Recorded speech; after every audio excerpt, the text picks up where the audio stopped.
you hear my prayer? Hey you, I'm with you. I see you, I hear you.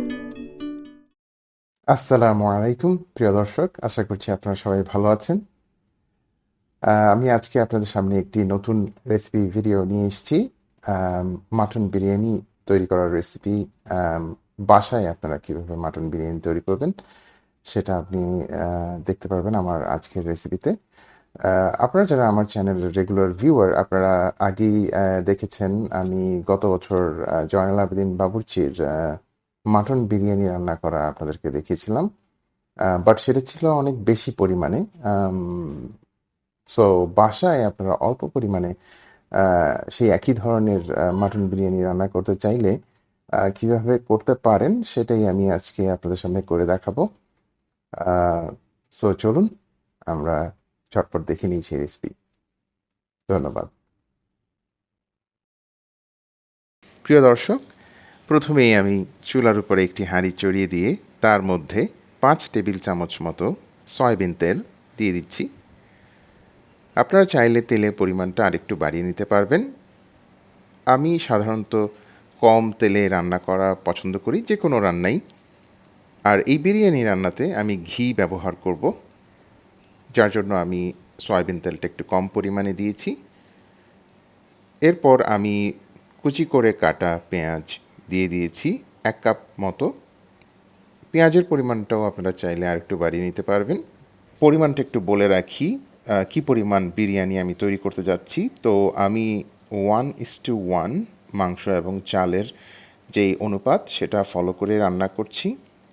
আমি 2 KG পরিমাণ খাসির মাংস নিয়েছি এবং সাথে 2 কেজি পরিমাণ চিনি গুঁড়া চাল নিয়েছি। সো পেঁয়াজটা আমি একটু নেড়ে চেড়ে হালকা ব্রাউন কালার করে নিয়েছি। এরপরে একটু লবণ দিয়ে দিচ্ছি। 3 চা চামচ মতো লবণ আমি আপাতত দিয়েছি। পরে আমি আরও লবণ দিব যখন আমি মাংসটা দিয়ে রান্না করব তখন। এরপর আমি এর মধ্যে দিয়ে দিচ্ছি 5 টেবিল চামচ আদা বাটা এবং এর সাথে 5 টেবিল চামচ রসুন বাটা।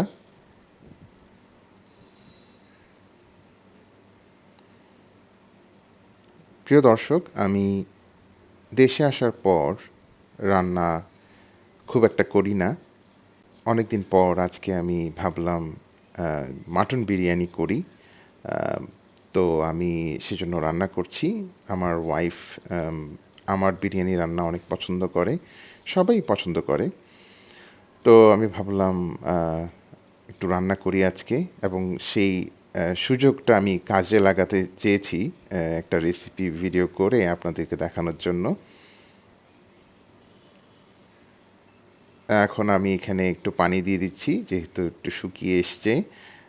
আমরা কোনো অবস্থাতেই চাই না এটা পুড়ে যাক, সো একটু পানি অ্যাড করতে হবে। একটু পর আমি এর মধ্যে মশলাগুলো দিয়ে দিব। আমি যখন দেশের বাইরে ছিলাম তখন প্রায় প্রতিদিন রান্না করতাম। ওখানে রান্না করা একটু ইজি আমাদের দেশের তুলনায়, যেহেতু সব কিছু প্রসেসড থাকে। কিচেনগুলো বেশ কনভিনিয়েন্ট ওয়েতে তৈরি করা হয়। তো প্রিয় দর্শক, আমি এখন দিয়ে দিচ্ছি 1 প্যাকেট বিরিয়ানির মশলা। আমি এখানে রাঁধুনি বিরিয়ানি মশলা ইউজ করছি। আপনারা চাইলে আপনাদের পছন্দের বিরিয়ানি মশলা ইউজ করতে পারেন। আমি আগেই বলে নিয়েছি, এখানে আমি 2 কেজি মাংস এবং 2 কেজি চাল দিয়ে রান্না করব বিরিয়ানিটি আজকে। কিন্তু এই মশলাটা আসলে 1 কেজি মাংসের জন্য। আমি মশলা কম ইউজ করা পছন্দ করি যে কোনো বিরিয়ানিতে। তার জন্য আমি আসলে মশলাটা একটু কমই দিচ্ছি। এর সাথে আমি একটু জিরা গুঁড়া এবং গরম মশলা গুঁড়া অ্যাড করে নিয়েছি। 2-3 চামচ করে দিয়েছি প্রত্যেকটি। এরপর আমি এর মধ্যে দিয়ে দিচ্ছি তেজপাতা, তারপরে হচ্ছে গরম মশলা গোটা কয়েকটি দারচিনি, কয়েকটি এলাচ, তারপর এখানে দিচ্ছি এখন টক আলু বোখারা, 100 গ্রাম মতো টক আলু বোখারা আমি দিচ্ছি এখানে। প্রিয় দর্শক, আপনারা হয়তো খেয়াল করেছেন আমি এই বিরিয়ানিতে কোনো লাল মরিচের গুঁড়া বা হলুদের গুঁড়া অথবা ধনিয়া গুঁড়া ব্যবহার করছি না। এই বিরিয়ানিটি আসলে এভাবেই রান্না করা হয়, যেহেতু এই বিরিয়ানিটি সাদা কালারের হয়ে থাকে। এর মধ্যে কোনো লাল মরিচের গুঁড়া বা ধনিয়া গুঁড়া অথবা হলুদের গুঁড়া ব্যবহার করা হয় না। এটাকে ঝাল করতে হলে আপনারা গোলমরিচের গুঁড়া, সাদা গোলমরিচের গুঁড়া, কালোটা না, সাদা গোলমরিচের গুঁড়া আপনারা ব্যবহার করতে পারেন। আমি সেটা আজকে ব্যবহার করছি না, আমি কাঁচামরিচ ব্যবহার করছি। কাঁচামরিচ সবসময়ই ব্যবহার হয় এই বিরিয়ানিতে। কাঁচামরিচ এবং সাদা গোলমরিচ এর গুঁড়া, এই দুইটা জিনিস এই বিরিয়ানিকে ঝাল করবে, যতটুকু ঝাল আপনাদের প্রয়োজন। আমি কম ঝাল খাই, তাই আমি গোলমরিচের গুঁড়াটা ব্যবহার করব না, বরং আমি শুধু কাঁচামরিচটা ব্যবহার করব। এখন আপনারা দেখতে পাচ্ছেন আমি সব মশলাগুলো কষিয়ে নিচ্ছি।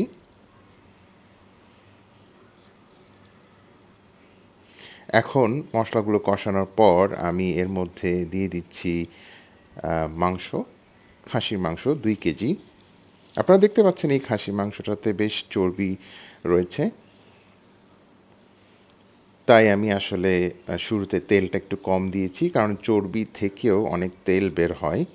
পরে যখন আপনি রান্না করবেন তখন চর্বি থেকেও অনেক তেল বের হবে, এবং এখানে আমি ঘি ব্যবহার করব।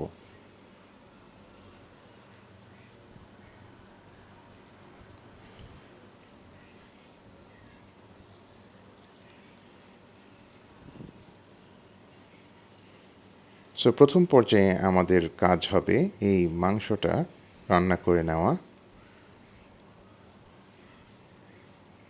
মাংসটা একটু কষানোর পরে মশলার সাথে এর মধ্যে আমরা কাঁচামরিচগুলো দিয়ে দিয়েছি।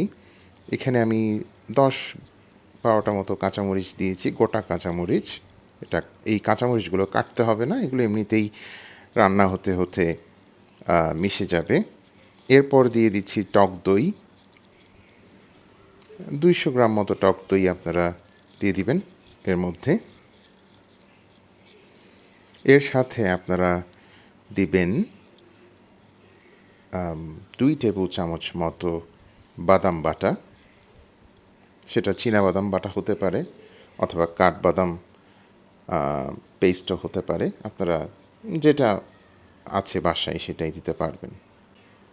এরপর এগুলো ভালোভাবে মিশিয়ে দিতে হবে। এখনও আমি পানি দেইনি, একটু পর আমি ভালোভাবে এগুলো মিশানোর পরে পানি দিব। মাংস থেকেও কিছুটা পানি বের হবে, যেহেতু মাংসটা ধুয়ে রাখা হয়েছিল। তো স্বাভাবিকভাবেই আমরা যেভাবে মাংস রান্না করি সেভাবে এই মাংসটা রান্না করে নিতে হবে। এরপর আপনারা এখানে দিয়ে দিবেন 100 গ্রাম মতো গাওয়া ঘি। আমি এখানে আড়ং ঘি ব্যবহার করছি, আপনারা যে কোনো ব্র্যান্ডের ভালো ঘি ব্যবহার করতে পারেন। এই ঘিটা ফ্রিজে থাকার কারণে জমাট বেঁধে গিয়েছিল, এখন সেটা আগুনের তাপে আস্তে আস্তে গলে যাচ্ছে, আপনারা দেখতে পাচ্ছেন।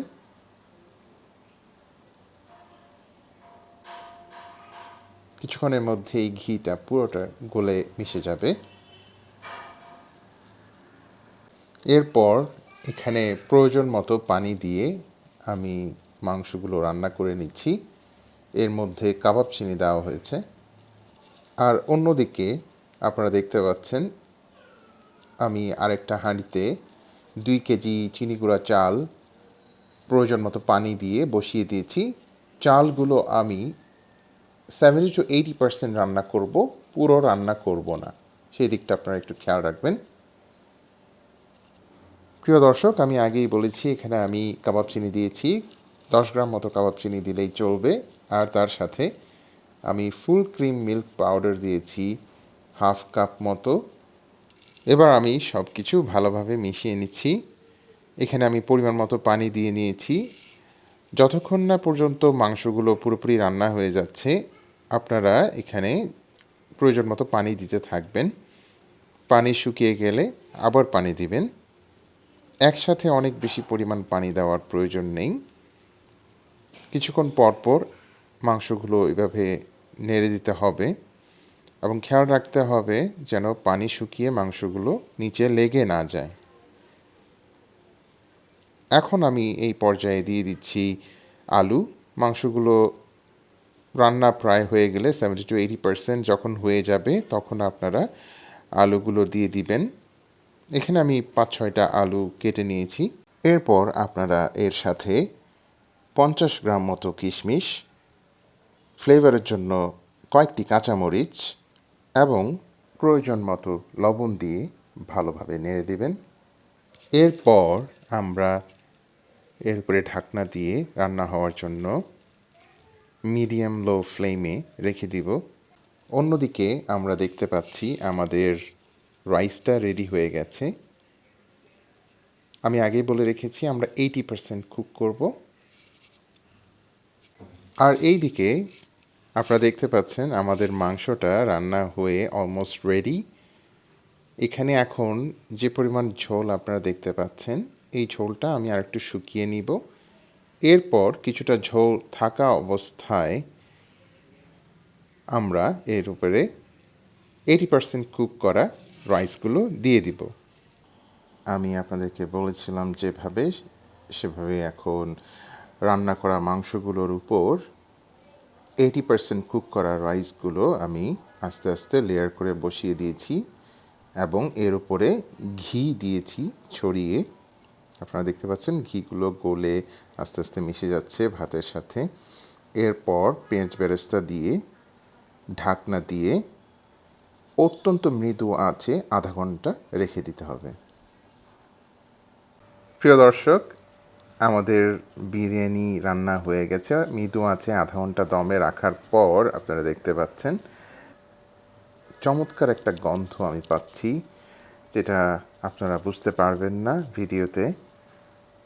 আপনারা যখন রান্না করবেন তখন আপনারা নিজেরাই বুঝতে পারবেন কি সুন্দর একটা মিষ্টি গন্ধ এই বিরিয়ানির এখন আমি পাচ্ছি যখন আমি এই মাংস এবং ভাতগুলো মেশাচ্ছি। এভাবে করে আস্তে আস্তে সুন্দর করে মাংস আর ভাত মিশিয়ে দিতে হবে। আমি আগেই আগুনটা বন্ধ করে দিয়েছি, কিন্তু এখনও অনেক গরম, একটু সাবধানে করতে হবে। আপনারা দেখতে পাচ্ছেন যেহেতু এটা মাত্র রান্না করা, অনেক গরম থাকবে। সো আপনাদেরকে একটু সাবধানে আস্তে আস্তে এভাবে ভাত আর মাংস আর আলু মিশিয়ে দিতে হবে। আপনারা দেখতে পাচ্ছেন ভাতটা কীরকম ঝরঝরে হয়েছে।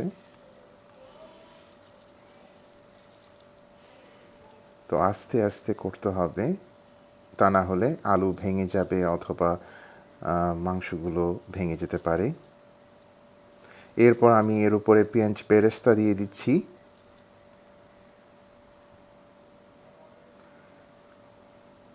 চারদিকে পেঁয়াজ বেরেস্তাগুলো ছড়িয়ে দিচ্ছি।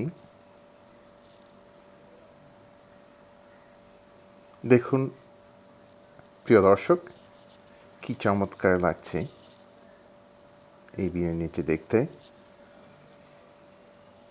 আর আপনারা যখন এটা রান্না করে খাবেন তখন বুঝতে পারবেন কি অসাধারণ স্বাদ এই বিরিয়ানির এবং চমৎকার একটা গন্ধ, মিষ্টি একটা গন্ধ। দোকানের যে কোনো বিরিয়ানির চেয়ে এই বিরিয়ানির স্বাদ এবং গন্ধ অনেক অনেক অনেক ভালো লাগবে আপনাদের। আমার কথাটা যদি আপনাদের বিশ্বাস না হয়, আপনারা নিজেরাই বাসায় রান্না করে সেটা পরীক্ষা করে দেখতে পারেন।